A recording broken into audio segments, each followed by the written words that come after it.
Next అండి by by Jagan వైసీపీలో గుంటూరు కారం.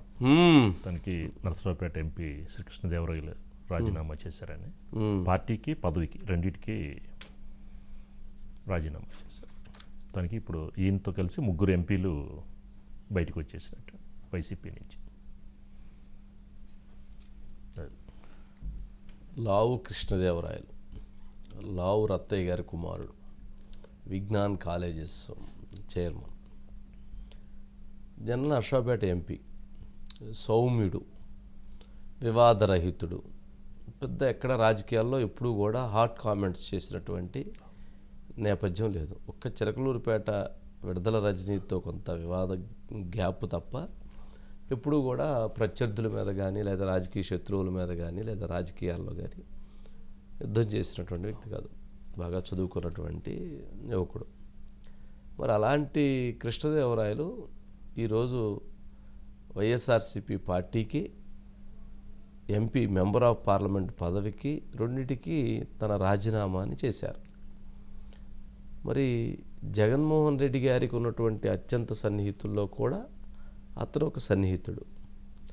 అతనికి నర్సాపేట ఎంపీ 2019లో ఇచ్చేటువంటి క్రమంలో ఆయన దాదాపు 70 కోట్ల వరకు ఖర్చు పెట్టుకున్నాడు అనేటువంటిది ఒక ప్రచారం. సరే, ఎంత అయిందో మనకు కరెక్ట్గా తెలియదు కానీ బట్ ఆ రోజు మరి అప్పుడు పనికొచ్చినటువంటి కృష్ణదేవరాయలు ఇప్పుడు మరలా ఎంపీ టికెట్ ఇవ్వడానికి ఎందుకు పనికి రాలేదనేటువంటిది ఎవరికి అర్థం కానటువంటి అంశం. జగన్మోహన్ రెడ్డి గారు ఆయనకి గుంటూరు వెళ్ళమని తెలియజేశారు. ఆయన అందుకు నిరాకరించాడు. అంతే జరిగింది. మరి గుంటూరు వెళ్ళమన్నందుకు నిరాకరించినందుకు ఇక నీకు కలవటానికి కూడా అవకాశం ఉండదు అని చెప్పారు. గుంటూరు ఓడిపోయేటువంటి సీటు కావచ్చు, లేదా నేను నర్సాపేటలో అభివృద్ధి చేశాను 450 కోట్ల రూపాయలతో, అంత అభివృద్ధి చేసినటువంటి నేను అక్కడి నుంచే కంటెస్ట్ చేయటం అనేటువంటిది నాకు మంచిది అనేటువంటి అతని అభిప్రాయం కావచ్చు. కానీ దానికి ఆయన నిరాకరించిన నేపథ్యంలో ఈ కొంత అనిశ్చితి ఏర్పడటం, రాజకీయంగా కొంత గ్యాప్, అంటే ఆయన వైఎస్ఆర్సీపీ పార్టీలో టికెట్ లేదు నర్సాపేట, ఆయన ఏంది టీడీపీలో కలుస్తున్నాడు, లోకేష్ని కలిశాడు, లేదా వాళ్ళని కలిశారు వీళ్ళని కలిసి ప్రచారం జరుగుతూ ఉంది. దీంతో కొంత 10-15 రోజులుగా కొంత అతను మాట్లాడినట్టుగానే పొలిటికల్ అనిశ్చితి ఏర్పడింది. దీంతో అతను ఈరోజు నిర్ణయం తీసుకొని రిజైన్ చేశాడు. యాక్చువల్గా కొంతమందిని రాజకీయంగా వదులుకోకూడదు, కొంతమందిని రాజకీయంగా జగన్మోహన్ రెడ్డి గారు వదులుకోకూడదు. పార్థసారథి అతను వదులుకోవటం అతనికి నష్టం. మల్లాది విష్ణు ఆయన వదులుకోవటం ఆయనకు నష్టం. గుంటూరులో లావు కుటుంబానికి ఒక గుడ్విల్ ఉంది. లావు రత్తయ్య గారు జగన్మోహన్ రెడ్డి గారితో కలవక ముందు చంద్రబాబు నాయుడు గారితో బాగా సాన్నిధ్యం ఉండేది. మొత్తానికి చంద్రబాబు నాయుడు గారితో ఎక్కడో గ్యాప్ రావడంతో అక్కడ విభేదించి ఆయన ఇటు ప్రయాణం చేశారు. ఆ ప్రయాణం చేసేటువంటి క్రమంలో కృష్ణదేవరాయలు కూడా జగన్మోహన్ రెడ్డి గారితో ప్రయాణం చేశారు. ఆ నేపథ్యంలో వచ్చింది. అక్కడ ఆ సీటు ఇదైంది. అవునన్నా కాదన్నా వాళ్ళకి అక్కడ ఒక ప్రత్యేకమైనటువంటి ఒక స్థానం, ప్రత్యేకమైనటువంటి ఓట్ బ్యాంక్ ఉంటుంది.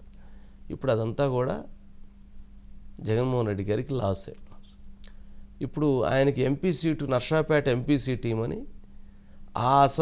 ఆ పార్లమెంట్ సెగ్మెంట్లో ఉన్నటువంటి 4 ఎమ్మెల్యేలు జగన్మోహన్ రెడ్డి గారిని కలిసి విజ్ఞప్తి చేశారు.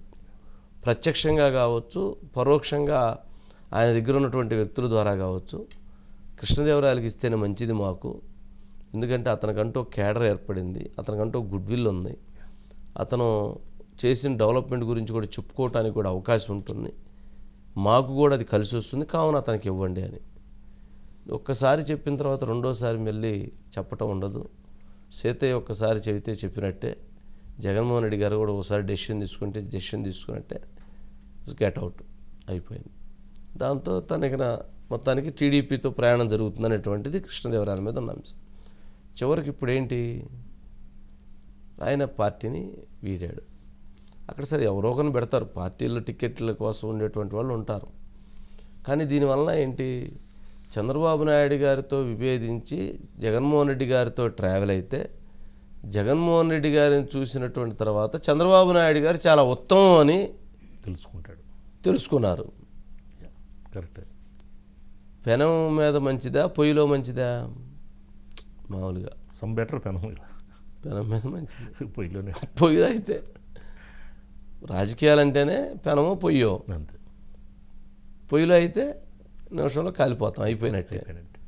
పెనం మీద అయితే అది హీట్ ఎక్కువ కొంది, కాకపోతే నీళ్లు చల్లుకోవచ్చు, కాకపోతే ఇంకొంచెం దాన్ని ఏదన్నా ఇది చేయొచ్చు. పెనం మీద ఉంటే కొంచెం పైకి పక్కకు దూకి మళ్ళీ కాసేపు మళ్ళీ రావచ్చు, ఆప్షన్స్ దొరుకుతాయి. పొయ్యిలో పడిన తర్వాత ఇంకా బయటికి లేచేది లేదు కదా. అలాగే అది కృష్ణదేవరాయలకి ఇప్పుడు ఆ తత్వం బోధపడి ఉండొచ్చు అని అనిపిస్తుంది. సరే, అతనైతే మంచి మనిషి, నో ఎలిగేషన్స్. మరి తెలుగుదేశం పార్టీలో మరి చేరితే అతనికి ఆప్షన్ ఉంటుందా ఉండదా?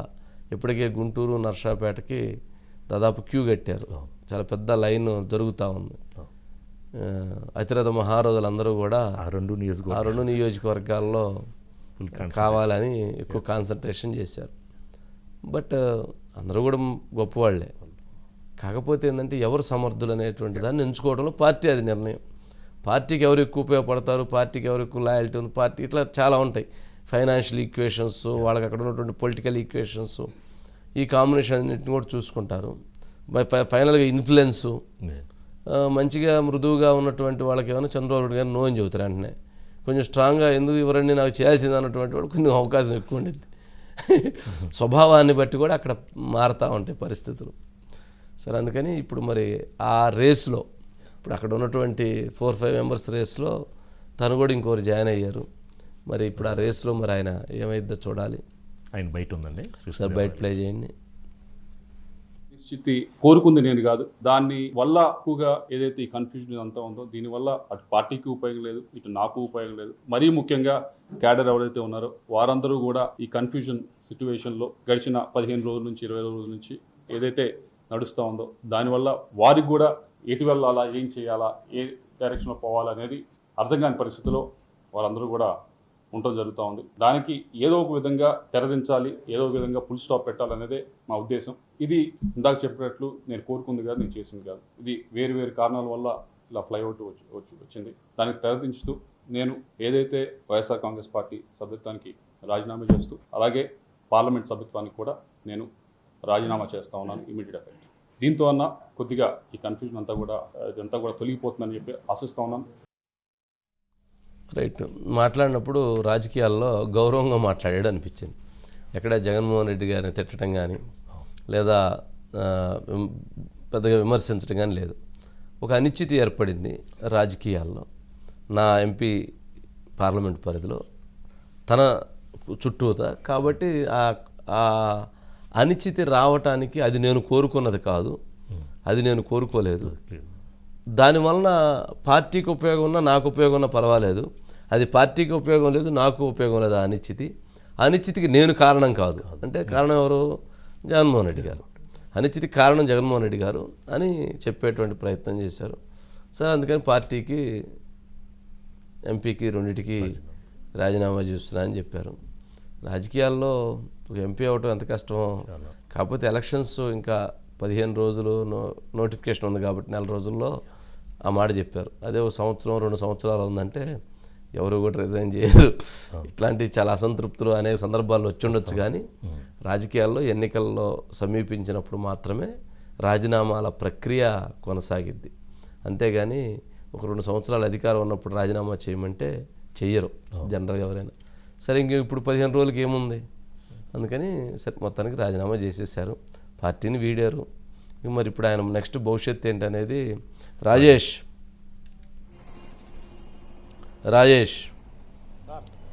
ఏంటి మొత్తం మీద ఇప్పుడు నెక్స్ట్ ఏంటి మరి కృష్ణదేవరాయలు కార్యాచరణ ఏంటి? అదే కృష్ణదేవరాయలు మీకు అందరికీ తెలిసిందే సార్. 15 రోజుల క్రితం జగన్మోహన్ రెడ్డి గారు పిలిపియటం, ఆయనకి లేదంటాం, గుంటూరుకి వెళ్ళమని చెప్పటం, ఇదంతా తెలిసిందే. కాబట్టి ఆయన తేల్చి చెప్పాడు, నేనైతే వెళ్ళలేదని. ఇప్పటికే టీడీపీ ముఖ్య నేతలతో కృష్ణదేవరాయలు రహస్యంగా భేటీ అయినట్టు తెలుస్తుంది. ఆయనకి నరసరావుపేట పార్లమెంటు టికెట్ మీద ఒక హామీ అయితే టీడీపీ నుంచి వచ్చినట్టు తెలుస్తుంది సార్. ఇప్పటికే నరసరావుపేట ఎంపీ అభ్యర్థిగా గతంలో 2019లో పోటీ చేసి ఓడిపోయినటువంటి రాయపాటి ఫ్యామిలీ వాళ్ళంతటా వాళ్ళే స్వచ్ఛందంగా చంద్రబాబును విమర్శించి చంద్రబాబు ఫోటోలని నేలకేసి కొట్టి వాళ్ళు బయటికి వెళ్ళిపోయింది అందరికీ తెలిసిందే సార్. ఆ తర్వాత ఇప్పుడు నరసరావుపేట ఖాళీగానే ఉంది కాబట్టి ఈ నేపథ్యంలో నరసరావుపేట టికెట్ విషయంలో ఎంపీ కృష్ణదేవరాయలకు స్పష్టమైన హామీ వచ్చింది. అందుకే ఆయన ఒక డేర్ స్టెప్ వైసీపీ పార్టీకి అదేవిధంగా ఎంపీ పదవికి రెండింటికి కూడా రిజైన్ చేస్తా కూడా నిర్ణయం తీసుకున్నారు అనేది తెలుస్తుంది సార్. బహిరంగంగా రేపు 4-5 రోజుల్లో పొన్నూరు నియోజకవర్గంలో చంద్రబాబు నాయుడు టూర్ ఉంది. ఈ టూర్లో అఫీషియల్గా కృష్ణదేవరాయలు టీడీపీలో జాయిన్ అవటం అక్కడే అనౌన్స్మెంట్ ఉండే అవకాశం కూడా ఉన్నట్టు తెలుస్తుంది. ఏంటి ఇప్పుడు తను వైసీపీని వేయడం వల్ల వైసీపీకి వచ్చే నష్టం ఏంటి? సరే తెలుగుదేశంలో చేరితే తెలుగుదేశానికి వచ్చేటువంటి ప్రయోజనం ఏంటి? డబ్బులు కాకుండా చెప్పు. అంటే ఖచ్చితంగా సార్ కృష్ణదేవరాయలకి చాలా మంచి ఇమేజ్ ఉంది సార్. నరసరావుపేట పార్లమెంటు పరిధిలో కృష్ణదేవరాయలకు ఒక వర్గం గడిచిన 5 సంవత్సరాల్లో ఎమ్మెల్యేలని కాదని ఒక వర్గం కృష్ణదేవరాయలు వెంట నడుస్తుందంటే ఆయన ఇమేజ్ అర్థం చేసుకోవచ్చు. చాలా సాఫ్ట్ కార్నర్కి వెళ్తాడు, ఎవరిని ఇబ్బంది పెట్టే వ్యక్తి కాదు. అవసరమైతే కొన్ని సందర్భాల్లో ఆయనే ఇబ్బంది పడినటువంటి పరిస్థితి ఉంది, కానీ ఎక్కడ ఎవరిని ఇబ్బంది పెట్టాలి. మరోవైపు కృష్ణదేవరాయలని పిలిచి గుంటూరు పార్లమెంట్కి వెళ్ళమన్నప్పుడు ఆయన వెళ్ళనని కొన్ని రోజులు హోల్డ్లో ఉన్న టైంలో కూడా నరసరావుపేట పరిధిలో ఉన్న వైసీపీ ఎమ్మెల్యేలందరూ కూడా జగన్మోహన్ రెడ్డి దగ్గరికి వెళ్ళటం, జగన్మోహన్ రెడ్డిని ఈసారి నరసరావుపేట పార్లమెంట్ అభ్యర్థిగా మరొకసారి కృష్ణదేవరాయలు అయితే ఖచ్చితంగా గెలిచే అవకాశం ఉంది, అతని మీద పాజిటివ్ వైబ్రేషన్స్తో కేడర్ అంతా ఉన్నారు కాబట్టి అతనికే ఇవ్వాలని అయితే ఒక ప్రపోజల్ జగన్మోహన్ రెడ్డి ముందు పెట్టారు సార్. కానీ జగన్మోహన్ రెడ్డి గారి సంగతి అందరికీ తెలిసిందే. ఆయన ఏ నిర్ణయం అయితే తీసుకున్నారో ఆ నిర్ణయానికి కట్టుబడి ఉంటాడు. ఆయన చెప్పిందే ఆడ ఫైనల్. అక్కడ బీసీకి ఇవ్వాలని డిసైడ్ అయ్యాను కాబట్టి బీసీ క్యాండిడేట్నే అక్కడ దించుతాను, సమస్య లేదు, వెళ్తే గుంటూరు వెళ్ళమనండి లేకపోతే లేదు అని బాహాటంగా చెప్పినట్టు తెలుస్తుంది సార్. కొత్త అంశం అయితే ఇప్పుడు ఒక 1 అవర్ బ్యాక్ అయితే ఒక అంశం తెర మీదకి వచ్చింది సార్. గుంటూరు వెస్ట్ అభ్యర్థిగా చిలకలూరుపేట ఎమ్మెల్యే మంత్రి విడదల రజనీని కొంతకాలం క్రితం అనౌన్స్ చేశారు. ఇప్పుడు నరసరావుపేట పార్లమెంటు పరిధిలో బీసీ అభ్యర్థికి వైసీపీ అధినేత జగన్ టికెట్ ఇవ్వాలనుకుంటున్నాడు. కాకపోతే అక్కడ బీసీ అభ్యర్థి ఎవరు దొరకలేదు కాబట్టి రజనీని నరసరావుపేట పార్లమెంట్ ఎంపీగా ఒకవేళ కృష్ణదేవరాయలు కానీ ఆ టీడీపీ తరఫున ఉంటే కృష్ణదేవరాయల మీద పోటీకి రజనీని దింపే ఆలోచనలో కూడా వైసీపీ ఉన్నట్టు తెలుస్తుంది సార్. బలి పెట్టారే ఫైటింగ్. వాళ్ళకి చిరకాలం నుంచి వాళ్ళిద్దరి మధ్య కాస్త ప్రత్యర్థి రాజకీయాలు నడుస్తూ ఉన్నాయి సార్. ఒకటే పార్టీ అయినా కానీ మొత్తానికి ఎందుకనో మరి ఇప్పుడు అక్కడి నుంచి మార్చి అక్కడ మరి పెట్టడం, మరి గుంటూరు వెస్ట్ వాళ్ళు పోయి పని చేసుకుంటున్నారు కదా, మరి అక్కడ ఆల్రెడీ క్యాంపెయిన్ చేసుకోవటం, ఇప్పుడు గొడవలు వెళ్ళటం ఇవన్నీ జరుగుతున్నాయి కదా, మరి అక్కడి నుంచి మారటం అంటే మళ్ళీ అదొక కన్ఫ్యూజన్ ఏమన్నా. జగన్మోహన్ రెడ్డి గారి సంగతి తెలిసిందే కదా సార్.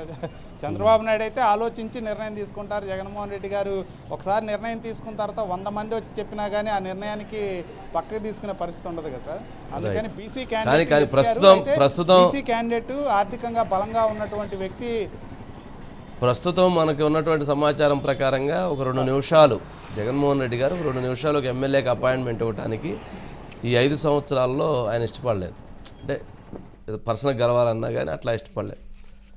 2 సెకండ్లు ఫ్లైట్ దగ్గర లేదా ఎక్కడన్నా కలవాలనుకున్నా కానీ ఆయన అవకాశం ఇవ్వలేదు చాలామందికి. కానీ ఈరోజు అనంతపురం మీటింగ్లో 2 గంటల పైగా ఎమ్మెల్యేలతో సమావేశం అయ్యారు.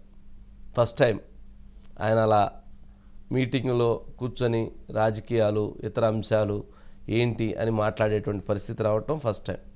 ఇప్పటివరకు 5 సంవత్సరాలు ఆయన అవకాశం ఎప్పుడూ కూడా అలా పర్సనల్గా ఎమ్మెల్యేలతో కూర్చొని మాట్లాడటం ఉండదు. ఇప్పుడు ఆయన ఎప్పుడైనా ఉంటే ఎమ్మెల్యేలు ఎంపీలు అందరు కింద ఉంటారు, ఆయన ఒక్క స్టేజ్ మీద ఎక్కేదను 40 నిమిషాలు 30 నిమిషాలు ఆయన మాట్లాడేస్తారు, వెళ్ళిపోతారు అంతే. ఇంకా క్వశ్చన్ అండ్ ఆన్సర్స్ ఉండవు నెంబర్ 1. రెండోది అక్కడ ఇంకెవరైనా మాట్లాడేవాళ్ళు ఉండరు. నెంబర్ 2 ఏముండదు. వాళ్ళందరూ కూర్చుంటారు, వారు క్లాస్ చెప్తారు, వెళ్ళిపోతారు.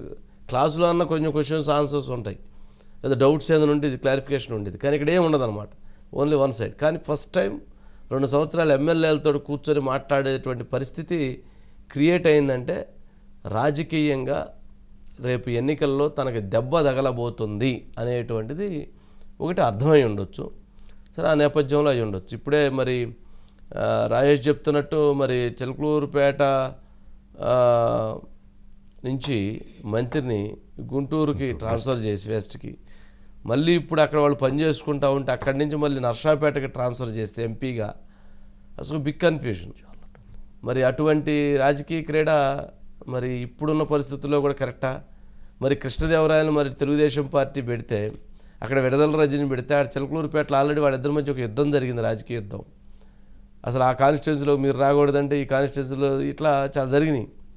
మరి అలాంటిది రేపు మరి నర్సాపేట పార్లమెంటు పరిధిలో ఎంత యుద్ధం జరిగేటువంటి అవకాశం ఉంది, ఎటువంటి సిచ్యువేషన్ అక్కడ ఎస్టాబ్లిష్ అయ్యేటువంటి పరిస్థితి ఉంటుంది అనేది కూడా రాజకీయంగా చూడాలి.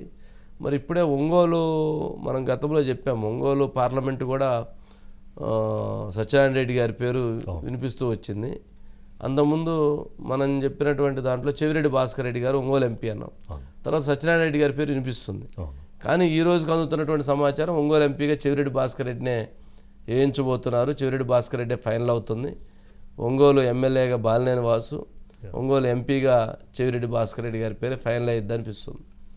మరి ఒంగోలు ఎంపీగా ఉన్నటువంటి మాగుండి శ్రీనివాసరెడ్డి గారు నోటిఫికేషన్ వచ్చిన ముందు రోజు కానీ తర్వాత రోజు కానీ వచ్చి తెలుగుదేశం పార్టీలో బీఫామ్ తీసుకొని ఆయన పోయి చక్కగా నుంచొని కంటెస్ట్ చేసేటువంటి అవకాశాన్ని, సౌలభ్యాన్ని తెలుగుదేశం పార్టీ ఇచ్చిద్ది.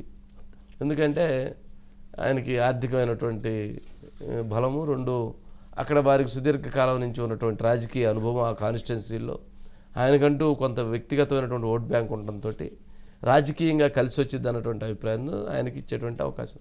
సరే ఆయనకి ఇస్తారా, వాళ్ళ కొడుకు రాఘవరెడ్డికి ఇస్తారా అనేటువంటి ఇది కాదు, కానీ మొత్తానికైతే వాళ్ళకి అకామిడేట్ చేస్తారు. టీడీపీ నుంచి అవకాశం ఉండొచ్చు, టీడీపీ నుంచి అని అవకాశం ఉంటుంది. ఆయన కూడా రాజీనామా చేశారండి, మాగుంటి శ్రీనివాసరెడ్డి గారు కూడా రాజీనామా చేశారండి లావు కృష్ణదేవరాయలతో పాటు. చేయలేదే, మాకు వచ్చింది చేయలే. ఆయన చేస్తారు చెయ్యండి. మరి టికెట్ ఇవ్వకపోతే ఆయన ఏం చేస్తాడు? టికెట్ ఇవ్వకపోతే పార్టీలు అంటి పెట్టుకొని ఉండడానికి ఆళ్ళ రామకృష్ణారెడ్డి లేడు, షర్మిలానే లేదు. షర్మిల ఉందా? టికెట్ ఇస్తే షర్మిల ఉండేది కదా. మరి మాగుంటి శ్రీనివాసరెడ్డి గారు ఎందుకు ఉంటారు? వాళ్ళు ఎవరో ఉన్నారు పాపం, ఇద్దరు ముగ్గురు ఇవ్వకపోయిన పర్లేదు అన్నట్టు, వాళ్ళకి అవకాశం లేక ఉండరు, వెళ్ళిపోతారు. సరే.